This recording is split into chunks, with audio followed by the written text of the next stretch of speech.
Bienvenue pour vivre ensemble cet instant de parole de la vie éternelle avec Marc Joseph. Aujourd'hui, nous sommes le 24 février 2025 et je suis encore présent pour te rappeler que ce jour du 24 février 2025 est pour toi un jour de grâce avec la présence de Jésus-Christ qui demeure dans ta vie. Jésus-Christ dit pour toi expressément, je suis avec toi tous les jours jusqu'à la fin du monde.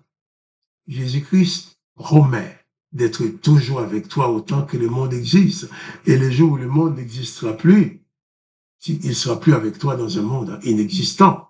Mais toi, tu seras avec lui dans ton royaume parce qu'il dit qu'il est parti te préparer une place dans la maison du Père. Et quand cette place serait prête, il dit qu'il reviendra lui-même te chercher pour t'installer dans cette merveilleuse place qu'il aurait préparée pour toi. Alors que le nom du Seigneur Jésus-Christ soit béni, que toi aussi tu sois béni, que la gloire du Dieu le Père se manifeste dans ta vie à chaque instant et face à n'importe quel événement, que la gloire du Père soit toujours manifeste dans ta vie. Nous allons lire ensemble l'évangile de Matthieu. Nous allons continuer dans le chapitre 5. Matthieu chapitre 5, au verset 38. Jésus continue à parler par rapport à ce qui a été dit dans l'Ancien Testament, pour dire que même si Jésus-Christ a dit la loi est bonne, mais Jésus n'a pas dit que les ordonnances étaient bonnes, puisque Jésus a accompli la loi, il nous a accompli la loi qui est bonne, tu ne tueras point, tu ne voleras point, tu ne diras pas des faux témoignages, mais Jésus a aboli les ordonnances de l'Éternel pour ceux qui veulent marcher avec lui. Tous ceux qui veulent encore se soumettre aux ordonnances de l'Éternel ne peut en aucun cas être disciple de Jésus-Christ. Il faut que tu comprennes qu'il est impossible d'obéir en même temps à la parole de Jésus-Christ et aux ordonnances de l'Éternel. Comme tu es chrétien, tu crois en Jésus-Christ, tu dois prendre la décision de te soumettre exclusivement aux enseignements de Jésus-Christ, car tu ne peux pas avoir deux maîtres. Ton seul maître, c'est le Seigneur Jésus-Christ. Là, c'est lui seul qui te donne la vie éternelle. Écoute maintenant les paroles du Seigneur Jésus-Christ dans l'évangile de Matthieu, chapitre 5, et au verset 38. Jésus-Christ dit, vous avez appris qu'il a été dit œil pour œil, dent pour dent. Mais moi, je vous dis de ne pas résister aux méchants. Si quelqu'un te frappe sur la joue droite, présente-lui aussi l'autre. Là, c'est diamétralement opposé.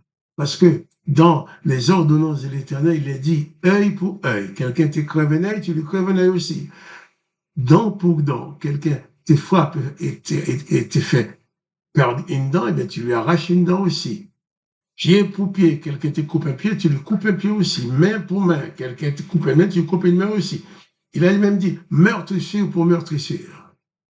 Quelqu'un te frappe quelque part, qui te maîtrise, tu lui donnes le même coup de poing. C'est ce que dit l'Éternel. Il est dit aussi, même blessure pour blessure. Quelqu'un te fait une blessure, eh bien, tu prends un couteau, tu le fais exactement la même blessure, et là, tu es fidèle serviteur de l'Éternel en rendant la même blessure à la personne selon les ordonnances de l'Éternel. Mais tu es très loin de Jésus. Et l'Éternel même dit que tu feras à l'autre exactement la même blessure qu'il t'a fait. Ça, c'est l'Éternel qui ordonne que tu sois dans cette situation-là, en sorte que la guerre puisse continuer, puisque personne ne retiendra le coup pour l'autre. Mais Jésus dit, même moi, je vous dis de ne pas résister aux méchants. Si quelqu'un te frappe sous la joue droite, présente-lui aussi l'autre. Jésus va très fort pour nous dire que si tu es son disciple, le mot vengeance ne doit pas exister dans ta vie. Tu ne dois jamais tirer vengeance. Tu ne dois jamais te venger sur quelqu'un qui t'a fait du mal. Tu dois surtout et toujours pardonner.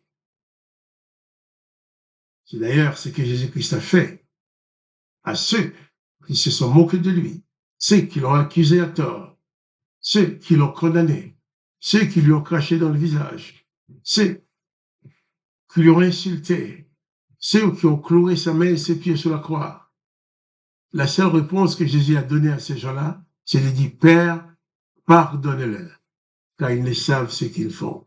C'est pour ça que Jésus est capable et en mesure de te dire de ne plus jamais te venger des personnes. Le contraire de la vengeance, c'est le pardon.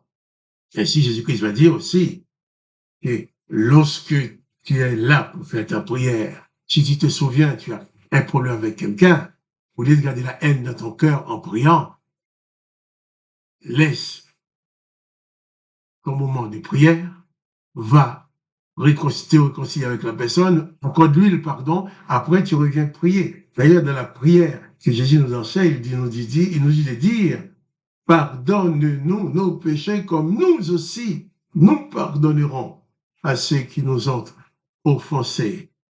L'Éternel dit, c'est œil pour œil, dent pour dent. L'Éternel dit qu'il ne faut pas garder le coup pour l'autre. L'Éternel dit, si quelqu'un te frappe, tu dois le frapper pareillement. L'Éternel dit, si quelqu'un te blesse, tu lui fais la même blessure. L'Éternel n'a jamais dit, si quelqu'un te crève un œil, tu lui crèves un œil aussi. L'Éternel n'a jamais dit qu'il faut toujours rendre le coup. Mais Jésus-Christ dit qu'il ne faut jamais rendre le coup. Jésus-Christ dit, si quelqu'un te fait du mal, quelqu'un te blesse, au lieu de lui apporter, lui infliger la même blessure qu'il t'a faite, eh bien, tu dois pardonner. Et c'est ainsi que tu seras disciple de Jésus-Christ, imitateur de Jésus-Christ. Et aujourd'hui, je ne sais pas, je ne connais pas les personnes que tu vas rencontrer. Peut-être tu as rendez-vous aujourd'hui avec quelqu'un qui est en train de te faire beaucoup de mal, quelqu'un qui t'a fait beaucoup de mal, quelqu'un qui va te faire beaucoup de mal. La parole de Jésus-Christ dit, cette personne-là, tu dois absolument lui accorder ton pardon. Tu ne dois pas exercer la vengeance. Tu ne dois pas faire du mal. Car à chaque fois que tu exerces la vengeance, tu t'écartes complètement des enseignements de Jésus-Christ. Oh, Jésus-Christ dit, le disciple accompli sera comme son maître. Tu ne peux pas être disciple de Jésus-Christ et de l'Éternel en même temps. C'est où tu es avec l'un, ou tu es avec l'autre. Si tu veux faire les deux, eh bien tu es perdu. Tu n'arriveras jamais. Puisque quand tu t'approches de l'Éternel, tu vas exercer la vengeance. Quand tu t'approches de l'Éternel, tu vas pratiquer les œil pour œil, dent pour dent. Quand tu t'approches de l'Éternel, les démons vont avoir du pouvoir sur ta vie. Les démons, les mauvais esprits de l'Éternel vont avoir du pouvoir sur ta vie pour dominer ta vie et te conduire à accomplir la volonté de l'Éternel, à faire n'importe quoi. Mais Jésus-Christ dit, tu ne dois pas obéir à ces ordonnances de l'Éternel qui ordonne la vengeance, qui ordonne de tuer l'autre, qui ordonne de blesser l'autre, qui ordonne de faire du mal à celui qui t'a fait du mal. Car Jésus-Christ veut que tu puisses avoir une vie à sa ressemblance. Car il a dit que tout disciple accompli sera comme son maître. Tout disciple accompli. Donc ton problème, c'est qu'on t'a appris à fonctionner avec deux maîtres. Un maître qui te dit qu'il faut pardonner et l'autre maître qui dit qu'il faut tuer. Un maître qui te dit qu'il faut aimer, l'autre maître qui dit qu'il faut haïr l'ennemi. Tu ne peux pas suivre les deux en même temps. Si tu veux choisir, t'invite à choisir Jésus-Christ comme sauveur, comme maître, en sorte que tu puisses le ressembler. En sorte que ton cœur ne soit pas un entrepôt de haine, une prison pour tous ceux qui t'ont fait du mal. Il faut lâcher toute cette haine-là, parce que la haine que tu as pour les autres, cette haine-là est en train de te détruire, va te rendre malade dans ton corps et va enfoncer ton âme dans la déprime, dans le découragement et dans la douleur. Choisis Jésus-Christ comme seul maître et sauveur. Applique dans ta vie uniquement les enseignements de Jésus-Christ afin de le ressembler. Que le nom de Dieu le Père qui nous a donné Jésus-Christ soit glorifié. Que le nom de Jésus-Christ soit glorifié. Que toi aussi tu sois richement béni par la présence de Jésus-Christ dans ta vie. Quant à moi, Marc-Joseph, je te dis, pas de panique. N'exerce plus la vengeance. Ne fais pas du mal à celui qui t'a fait du mal. Accorde-lui seulement le pardon dans le nom de Jésus-Christ, afin que tu sois un fidèle disciple de Jésus-Christ qui, en pratiquant les enseignements de Jésus-Christ, devient comme le Maître.